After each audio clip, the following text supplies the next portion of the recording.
Talking about women who changed our lives, I'll share one small story before I introduce some very, very exceptional first speakers today. Yesterday was my mother's birthday. That in itself would not be significant, except that my mother died when I was 13 years old. Her name was Prabha Dutt, and she was India's first woman to report a war. When she became a journalist in the 1960s and she went to the Hindustan Times to apply for a job, she was told that there were no spaces for women in a newspaper, and that all that she could be allowed to do is to cover the flower show in the city. And she took the job. She went on to become the head of the bureau. And in 1965, there was a war between India and Pakistan, and she went back to her editor and she said, look, I've proved myself now. Will you send me to cover this war? And the editor said, absolutely not. There's no question of a woman going to the war front. So she said, if you're not going to let me cover the biggest story that there is, then can I take a few days off? So she told her editor that she was going to go on chutti. She took a few days off. She went alone in a sari to the war front, Punjab's border, where she had a cousin in the army, and she began writing. Those days there was only the written word. She began writing and sending these dispatches back home to Delhi, to her office, and they were too good not to be published. And so she became India's first woman to report a war. By the time she died in 1984, I was already 12 and a half, 13 years old, and I had been brought up on this role modeling. And so in 1999, I followed in her footsteps to report the Kargil. And I was thinking last night that if she hadn't fought that battle, maybe I and other women of my generation could not be where we stand today. So through this day, I'm going to ask you all to converse back, to tell us your stories, to tell us who shaped your life and who's changed your life. Since the Kargil war, there has been only one other military conflict in India. For a post-war generation who may not even remember Kargil, the only war that they will remember is Operation Sindoor. Yes? We stand in Mumbai, which just commemorated the 26/11 anniversary. This city, more than any other city, knows the cost of terrorism. In response to the terror that took place in Pahalgam, we saw Operation Sindoor. And at the forefront of Operation Sindoor were our brave armed forces. And among them, this time, not only men, but also women, standing shoulder to shoulder at the front line, braving both bullets and drones. It is my enormous honor and privilege to welcome the opening speakers for We the Women, Colonel Tashi Thapliyal and Lieutenant Colonel Anubhav Titi. May I ask you to step up here? And we always see this, the standing ovation. You know, I have goosebumps. I see these women in uniform and I have goosebumps. I really do. Can we please give it up for our two women in uniform? I want to hear a loud round of applause. All right, thank you. May I request you all to take your seats?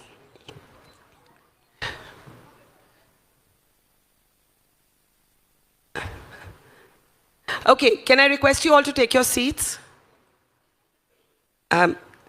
Okay, you can see the response. You can see how inspirational it is for people, especially young girls, to be able to see today you walking out, Colonel Thapliyal, in battle fatigues. When I was a young reporter in 1999, I had to plead with the army to let me in as a reporter to cover the war. And I remember they told me that, you know, we can't let you in. And I said, why? And they said, there's no bathrooms for women. There's no food that we can guarantee you. We can't give you special treatment. And I said, I don't want special treatment. And here you are from then to now. It is so inspiring. We're all so proud of you. Let me start with you, ma'am. What made you want to join the military? Good morning, ladies and gentlemen. Jai Hind. Well, Barkha, I come from a family which is steeped in military traditions. My father is a retired colonel, and he's also a gallantry awardee. So service and uniform are part of my upbringing. My husband, who is also commanding, comes from a family with 3 generations in the armed forces. So leadership, discipline, and pride in the family is what drew me to join the armed forces. My family was very supportive. They saw my decision as a very honorable step. And till date, they keep encouraging me to serve with honor and dignity. So there was no resistance. Absolutely not. What drew you to it? One, of course, was the Fauji tradition you came from. But did you ever think this could be actually a life-risking profession that I'm taking? Barkha, as a kid, olive greens is what I've seen through and through. So certainly I was born for this. And when you speak of fear, so certainly fear exists. But as a child, probably I was too naive. However, now, if you're asking me if I fear being in the army, then this is a voluntary organization that I decided to choose for myself as a profession. I was well aware of the risks that were involved. And our training conditions us. It helps us to convert fear to focus. We are able to assess and act better under pressure. So all I would say is that we are able to convert fear to focus. I love that line.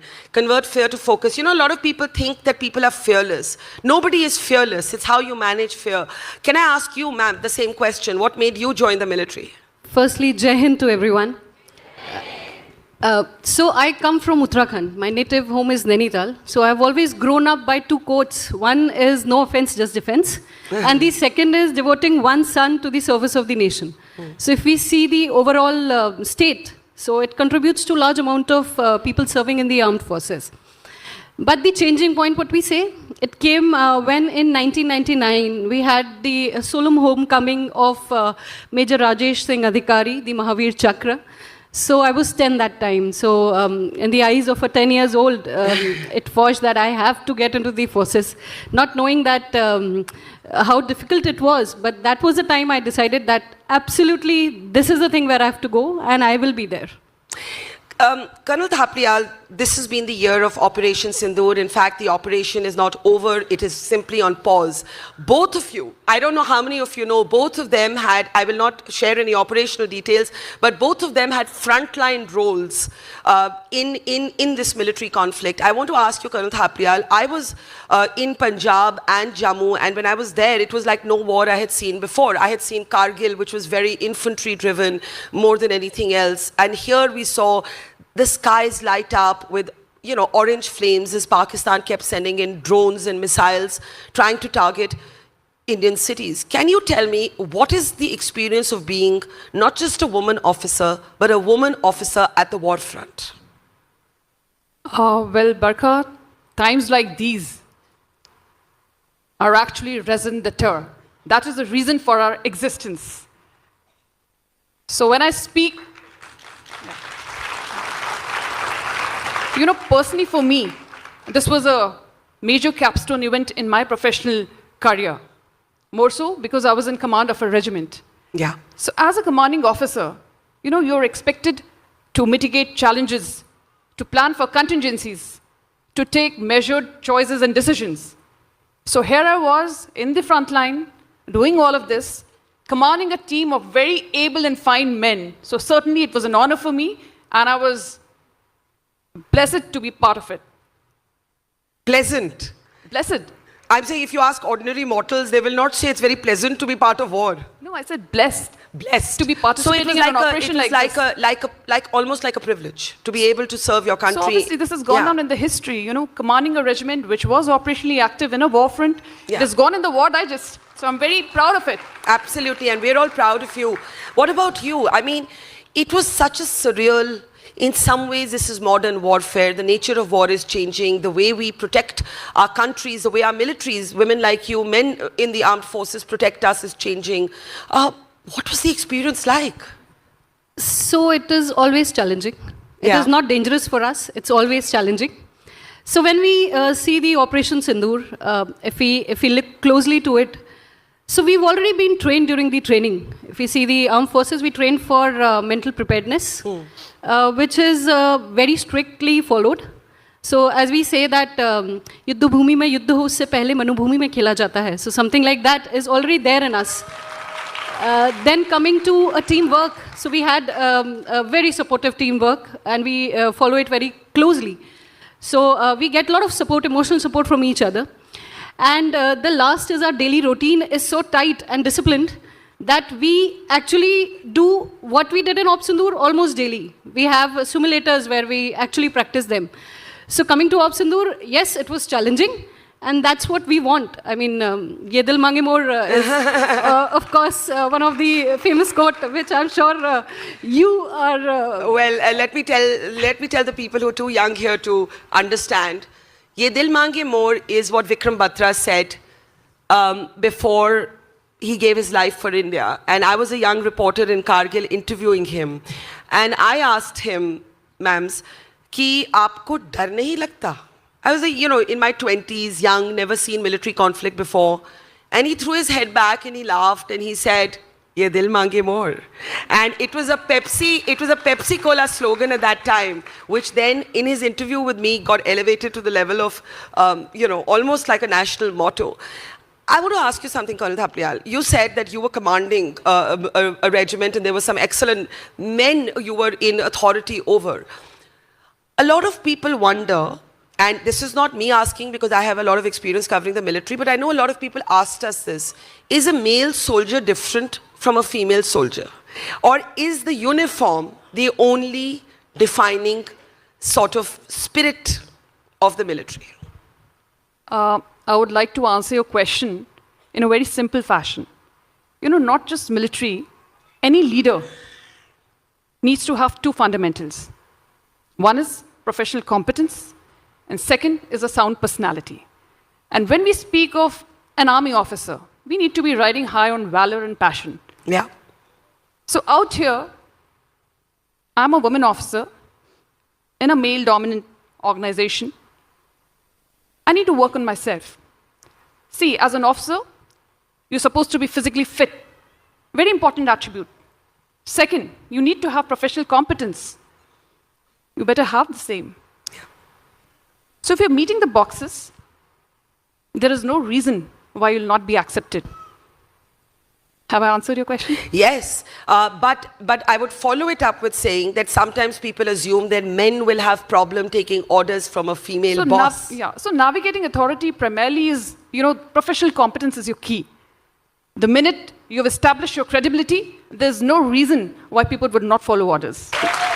We'll be opening this up for questions soon, so if we can have the mics ready in the audience. But ma'am, if I may ask you the same question. Does the uniform transcend all other different ways of thinking? So I'll just give a very short answer. So if leadership, competency, organization ethos, if these three factors are in, and of course the leadership quality in one, then gender is nowhere. So this is what I want to say on this. And in army, we are gender neutral. A task is given, and that has to be not just accomplished, it has to be accomplished with excellence. So that's can I what please add something here? The cradle of military leadership and the Chetwood credo does not speak of gender. Yeah. It speaks of the term officer. So when thank you. You don't have to do a hesitant clap. You can clap freely, dil se. And in the same breath, I would also like to say that, women and men, we each have our unique strengths and challenges. So it is high time that we thwart such stereotypes. Army is a gender neutral organization and merit prevails. But look at the level of change that has come just in the last decade. We started with permanent commission for women. We now have had women leading Republic Day parades, flying fighter jets. We've had women officers like yourselves being in frontline positions in military conflict, commanding regiments. What is it that women can't do? The NDA that has opened its doors for women. Change has come, but change has taken its time. And sometimes it takes time to adjust to change. If I may ask you, do you feel that you have to prove yourself harder than men, because that's what we mostly, the other professions are not as lucky as the military. In most other professions, we have to work a little bit harder at proving ourselves. Barkha, I would like to answer, what you said. The grant of permanent commission to women in the year 2019 was actually a landmark decision. Yeah. After very recently in Op Sindoor, as we have seen, there were women like me who were commanding major regiments. Then we had 2 officers who were the face of military response to terrorism. We have come a long way. The army has evolved. There are all these reforms and policies give a major signal that the army is evolving. There is place for merit, capability, equal opportunities, and certainly more inclusion. So the women in uniform in coming generations will have a good time. There will be parity. And I urge all the young girls and women aspiring to be officers to come join us and rewrite history.